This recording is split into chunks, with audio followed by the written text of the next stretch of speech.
2 days after the ferry crash here at the Jack Layton Ferry Terminal on the waterfront's edge. The investigation continues at this point, and there are no real answers.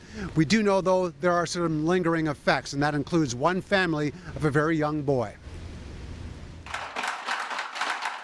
Before I had time to yell to Will to grab him, I just saw his body fly. And our wagon and the wagon in front kind of sandwiched him a little bit.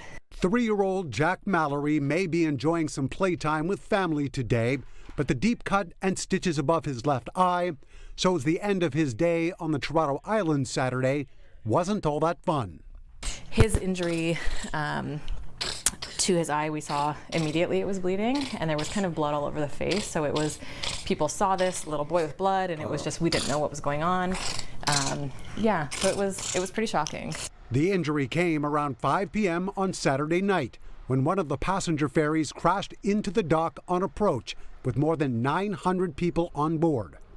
The Mallorys were among the many standing and waiting at the front of the boat, ready to get off once it came in, then realized it wasn't stopping.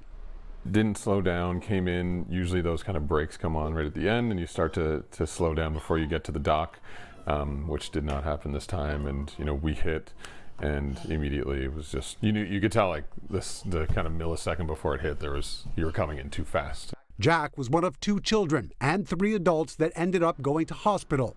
12 people in total were injured, according to authorities. They were just telling all the injured people to go to one side and all the people uninjured to go to the other side so that EMS could get through to us. And it was delayed. Unloading was delayed, obviously, a little bit. I think there was damage to where they were docking.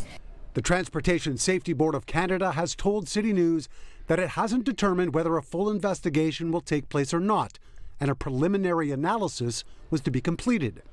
In a statement, the TSB says it investigates an occurrence when there is a high probability that it can advance transportation safety and reduce risks to persons, property, or the environment. Toronto Police, meanwhile, are conducting their own investigation.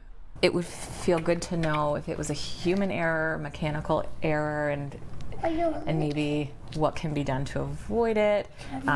Maybe even a capacity issue with providing that everyone has a seat would have offset some of the injuries, I think.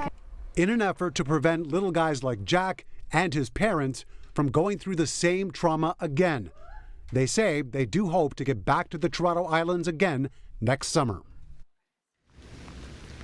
And that right there is the Mcbride, the very boat that was involved in the crash. It has been taken out of service at this point, and just before our program tonight, we did in fact see some investigators on board being shown around and exactly perhaps what had taken place on Saturday.